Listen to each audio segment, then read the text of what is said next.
আমি চিৎকার করে কাঁদিতে চাহিয়া করিতে পারিনি চিৎকার। আমি চিৎকার করে কাঁদিতে চাহিয়া করিতে পারিনি চিৎকার। বুকের ব্যথা বুকে চাপাই নিজেকে দিয়েছি ধিক্কার।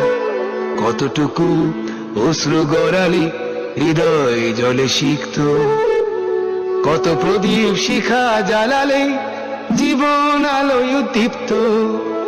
কত ব্যথা বুকে চাপালে তাকে বলি আমি ধৈর্য। নির্মমতা কত দূর হলে জাতি হবে নির্লজ্জ।